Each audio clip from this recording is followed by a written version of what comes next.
Bonjour à tous et à toutes. J'espère que ça va. Je suis avec un petit invité surprise ce soir. Donc je te laisse te présenter. Didier. Bonsoir à tous, bonsoir à toutes. Bon, c'est Didier, je suis VTC depuis maintenant presque un an. Et Tony m'a demandé d'intervenir sur sa chaîne parce qu'on travaille ensemble pour différentes choses et pour me présenter et vous présenter ma première année d'activité. Voilà, tu vas pouvoir raconter un petit peu. Là, on fait un petit peu une vidéo parce qu'en fait, on est en mise à disposition avec un de mes clients.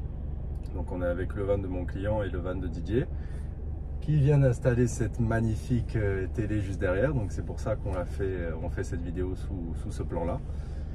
Donc j'espère que le son est bon, normalement on a testé, donc normalement ça devrait aller. Donc raconte-nous tes premiers débuts dans le VTC, ce que tu faisais avant. Ouh là là, ce que je faisais avant, j'étais pas du tout dans ce milieu-là, j'étais dans le milieu de l'assurance. J'avais un poste à responsabilité, bon les affres de la vie ont fait que j'ai dû me reconvertir. Sous les conseils de Tony et le suivi de Tony, j'ai travaillé.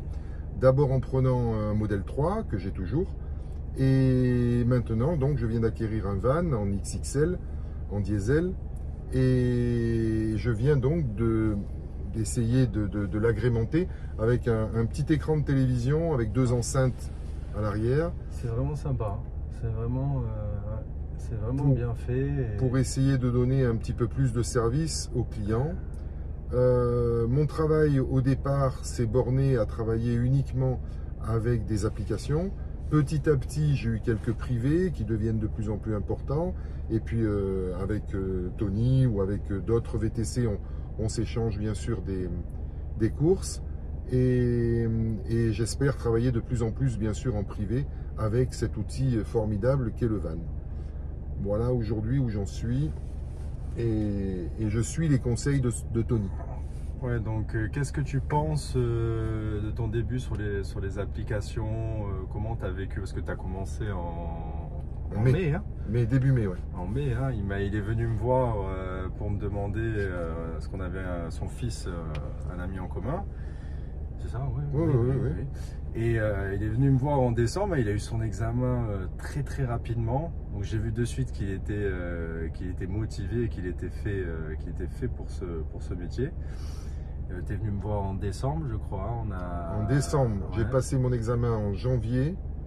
Et tu as vu que sur la Côte d'Azur, raconte un peu comment ça s'est passé. Moi, quand je me suis inscrit, toutes les places étaient prises sur la Côte d'Azur. Je n'avais plus de possibilités. Donc, je me suis inscrit dans une autre. C'était à Lyon que j'avais le plus rapidement le premier examen. Donc, je suis monté à Lyon. J'ai passé mes épreuves à Lyon. Après, j'y suis retourné, bien sûr, pour passer la conduite. Et début mai, j'ai eu tout. C'est-à-dire que j'ai pu avoir mon badge, j'ai pu m'inscrire sur les applis et réellement commencer pour le Festival de Cannes. Voilà, donc tu as eu en tout, avec l'inscription et tout, j'ai eu 4 mois et demi du début à la fin. Voilà, 4 mois et demi pour avoir la carte, donc 4 mois et demi, 5 mois pour avoir la carte. Ça a été assez rapide. Donc quand on veut, on trouve, hein, parce que tu n'avais pas de place sur Nice, du coup tu as pris sur Lyon où tu avais 2 semaines après. Tu n'as même pas fait de formation, hein, tu as fait un peu comme moi j'ai fait, tu as acheté le livre, tu as révisé. J'ai révisé pendant un mois, le mois d'attente bien sûr, et après ça s'est déroulé. Et là par exemple, mon fils qui veut lui aussi passer la licence, n'a plus de place sur Nice, et lui il a eu une place sur Toulon, enfin dans le Var. Donc en janvier il passe dans le Var. Voilà, donc on voit qu'avec un peu de motivation et de détermination, on peut faire les choses assez rapidement malgré le temps que ça prend. Alors mes débuts mes débuts ont été assez rapides dans le sens où j'ai commencé à la meilleure période. Ouais, c'est vrai que tu as commencé à la bonne période. Voilà, j'ai pas commencé à mon avis comme vraiment un nouveau-né parce que j'avais l'expérience de Tony et de Erwan aussi, enfin bon, d'autres VTC.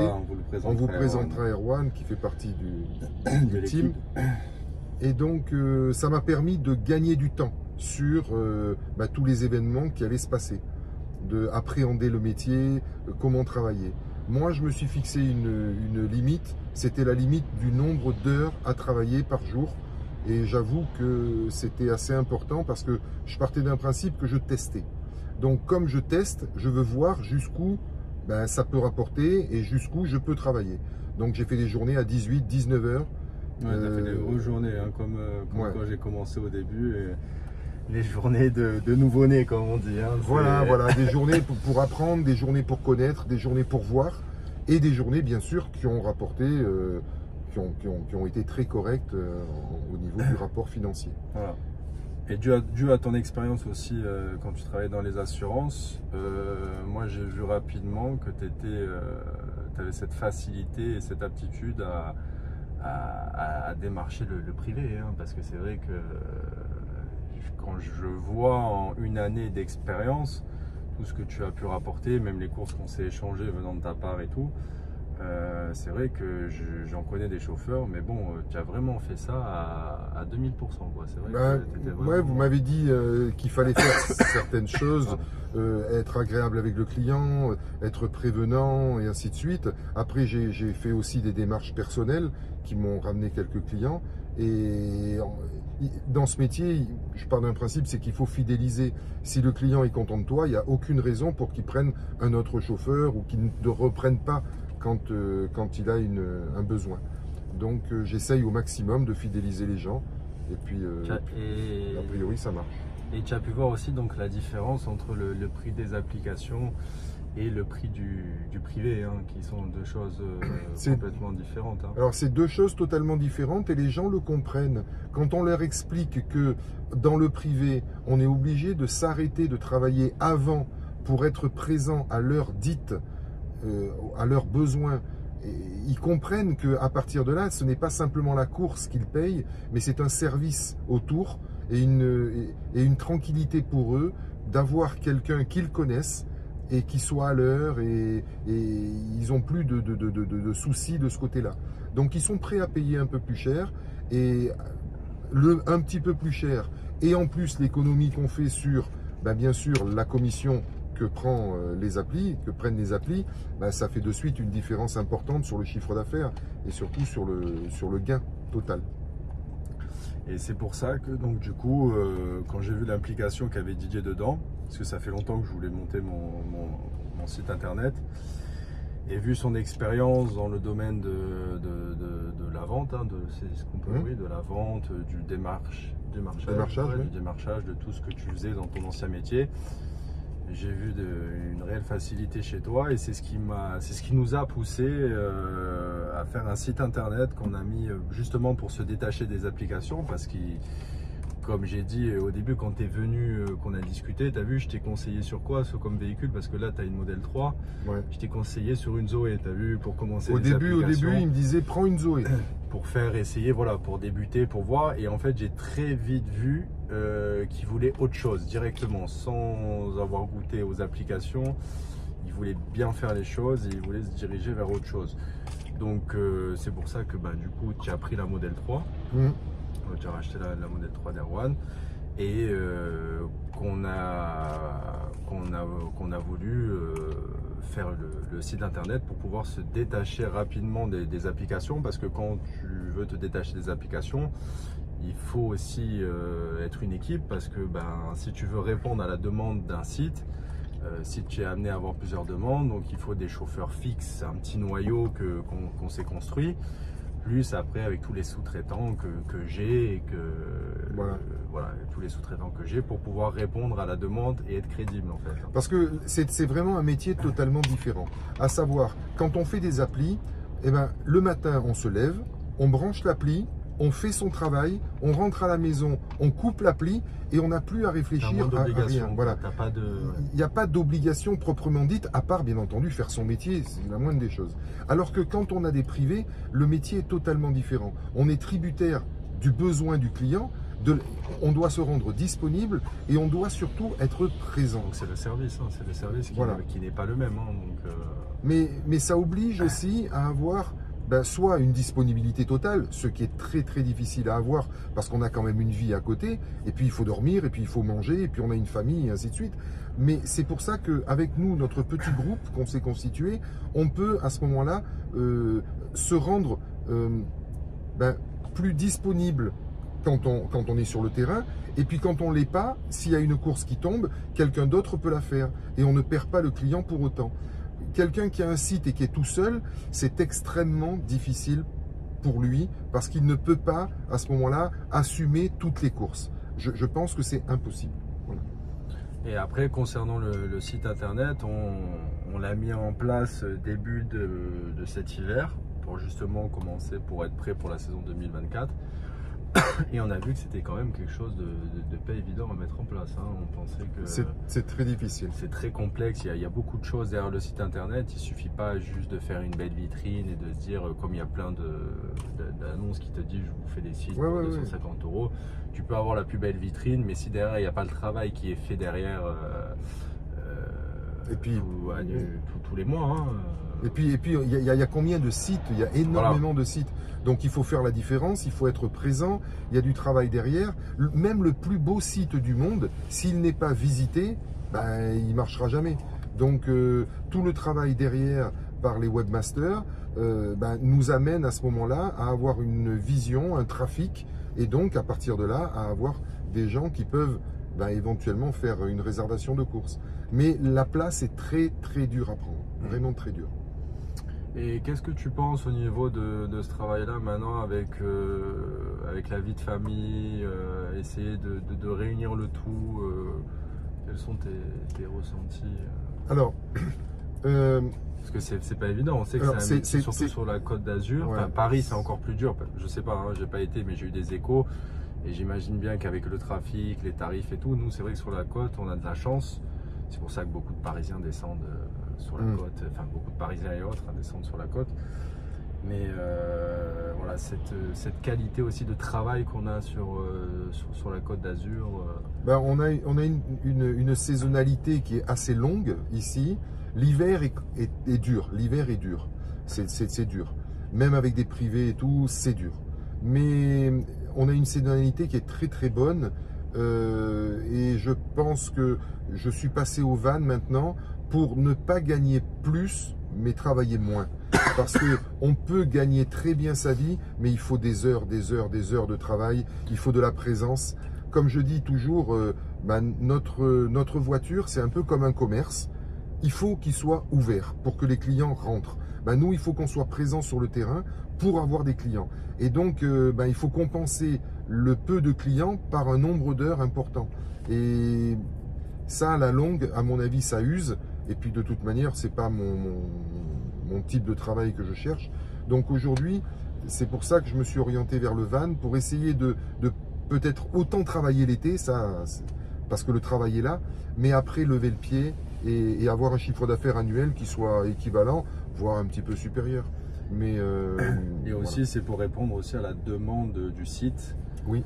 Parce que Erwan a un modèle Y, moi j'ai un modèle Y, plus la Swift qui me sert, comme je vous ai dit, pour les applications, et toi qui as le van. Donc on arrive déjà, plus après ce que j'ai en connaissance en sous-traitance, on arrive déjà voilà, avec un noyau fixe. On a un éventail assez large. On arrive voilà, on peut se permettre. Voilà, donc c'est pour ça que je l'ai fait que maintenant, parce que ça fait 7 ans que je fais ce travail. Et voilà, j'ai rencontré Didier et c'est ce qui m'a lancé, ce qui m'a poussé à faire, parce que avec ton expérience, c'est une aide importante quoi, dans l'évolution du travail, dans l'évolution du métier. Voilà. Oui. Mais après, voilà, comme je t'ai dit, il y a aussi plusieurs façons de faire ce travail, ou ce que je suis en train de dire là, ce qui est en train de m'agacer. C'est pour des berlines aujourd'hui qui viennent, tu vas me dire ce que tu en penses, hein, des berlines qui viennent récupérer de la gamme X, et qu'après on se plaint derrière qu'on n'arrive plus à vendre du privé, qu'on n'arrive plus. Donc qu'est-ce que tu en penses sur les dernières vidéos que j'ai faites? Alors on est quand même très proches tous les deux et on partage beaucoup de choses, et je partage entièrement ce que dit Tony, à savoir il y a différentes catégories dans les applications, et si les clients payent une catégorie pas chère, par exemple la X, et à partir de là, ils ont en face d'eux des berlines qui arrivent, il y a un déséquilibre qui va se créer. Le client ne comprendra plus pourquoi après il va payer une berline alors qu'il peut l'avoir en X. Et c'est dû à qui? C'est pas dû au client, c'est dû aux VTC qui, eux, veulent rouler avec des voitures de qualité, mais qui n'ont pas assez de courses. Il y a un petit peu d'ego, certes. Je sais, hein, parce que je l'ai fait, hein, comme je vous ai dit, la première voiture que j'ai commencé. Quand j'ai commencé il y a 7 ans, j'ai voulu un classé parce que bah, voilà, on veut tous une belle voiture, mais le classé, c'est la pire erreur que j'ai faite en débutant. À 35 000 € le véhicule, donc qui est très haut de gamme, qui n'a rien à voir pour les applications. Et en privé, on n'en veut pas parce qu'on veut du E minimum. Donc voilà, il y a des erreurs que j'ai faites. C'est pour ça qu'aujourd'hui, je suis en train de vous parler et que j'essaie vraiment d'insister sur le fait qu'il faut vraiment qu'on retourne aux véhicules et aux gammes qui correspondent, parce qu'en fait on est en train de... Alors bon, ce sujet a déjà été élaboré par Tony et je suis entièrement de cet avis, mais moi je vais plus loin. Il va y avoir un accord qui a été signé et qui va arriver courant 2024 sur le choix du prix du kilomètre par le VTC. Vous allez voir, les applications vont vous autoriser à vous positionner. Ah ben moi je veux travailler à 2 € du kilomètre, moi je veux travailler à 1 € du kilomètre, et ainsi de suite. Et donc à partir de là, moi je suis contre, mais absolument contre ça. Pourquoi? Parce que les gens vont se positionner au plus bas pour avoir des courses, mais ça va tirer tout vers le bas. Et si tous les VTC se mettaient tous ensemble à refuser de travailler par exemple en dessous de 1,50, ben, les clients seraient obligés de devoir prendre des courses plus chères. Et ce qui va nous faire du tort, c'est que ben, des VTC vont choisir de travailler à 1 €, à 0,80 peut-être. Je ne sais pas où ça va s'arrêter, mais ça va descendre, et les prestations vont descendre aussi. C'est comme, je voulais faire une aparté, excuse-moi, mais je voulais faire une aparté sur 2 applications, dont une, c'est montransport.com, qui arrive sur le marché et qui vont faire énormément de tort au métier. Je le dis bien. Pourquoi? Parce que ce sont des enchères à la baisse. Le client se met sur l'application, le client directement. Il met la date, le trajet, l'heure auquel il a besoin d'un chauffeur, et les chauffeurs se positionnent pour mettre leur tarif. J'y suis allé, je l'ai testé, j'ai vu des choses incroyables. J'ai vu des Fréjus aéroport de Nice à 69 €. Après, on n'est pas loin de notre tarification aussi des... Oui, mais ce n'est pas de l'application, c'est du privé. Mais... La personne est obligée d'être à l'heure, la personne est obligée d'arriver avant. C'est inadmissible. On va descendre à où? On va descendre où? C'est même pas du 1 € du kilomètre là. Parce que moi, on est plus bas. Moi, je vais pas dire je suis pour ces tarifs low cost, mais je suis pour répondre à tout type de clientèle. Mais comme je dis et je répète, avec des véhicules adaptés.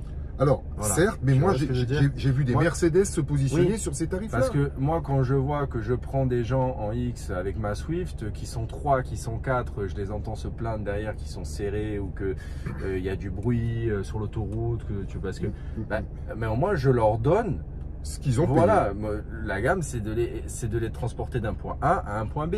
Et aujourd'hui, avec l'inflation, il faut, comme je vous ai dit dans les précédentes vidéos, il y a des gens qui n'ont pas forcément les moyens de se payer des cannes aéroports qui se vendent aujourd'hui en privé 90, 100 €. Bon, aujourd'hui, avec Uber, le client va payer une cinquantaine d'euros, 60-50 € et sera déposé, mais en gamme low cost. Et le problème, c'est que les berlines qui viennent desservir ces gens-là parce qu'ils ont des crédits, parce qu'ils ont des grosses voitures, même Uber, hein, au début, t'incites dans la liste, personne te dit prenez des Mercedes classe E, c'est juste l'ego, hein, comme j'ai dit, je l'ai fait aussi. Mais au bout d'un moment, je crois qu'il faut un petit peu, faut arrêter, quoi, parce que c'est plus possible, quoi. Voilà pour une première vidéo de présentation de notre petite team. Je remercie Tony. C'est pas mal. Mais on en fera d'autres parce qu'il y a plein de sujets qu'on voudrait aborder. Et... ça me rend fou, je te jure. Ça me rend fou. De plus en plus fou ces voitures qui...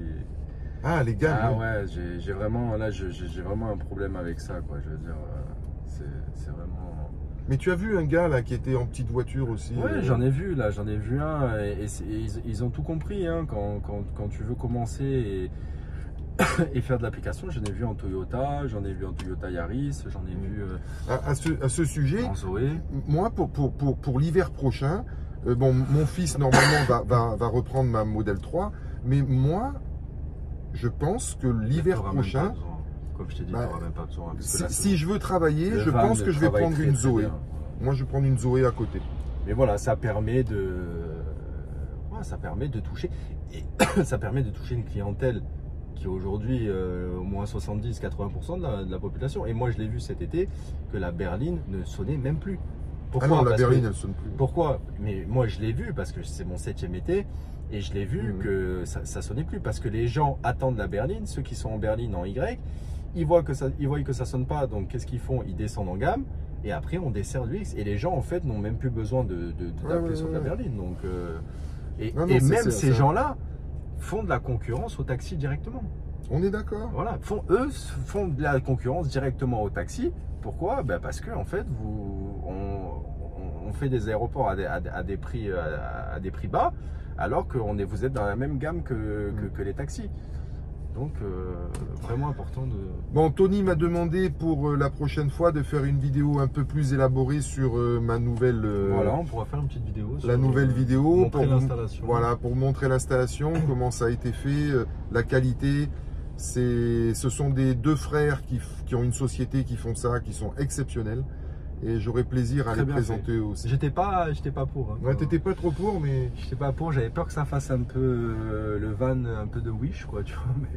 Mais non, franchement... Non, vous verrez la qualité de l'installation, je vous détaillerai ça très bien. Propre. Et, non, c'est très propre. Et le rendu est vraiment très pro. Voilà.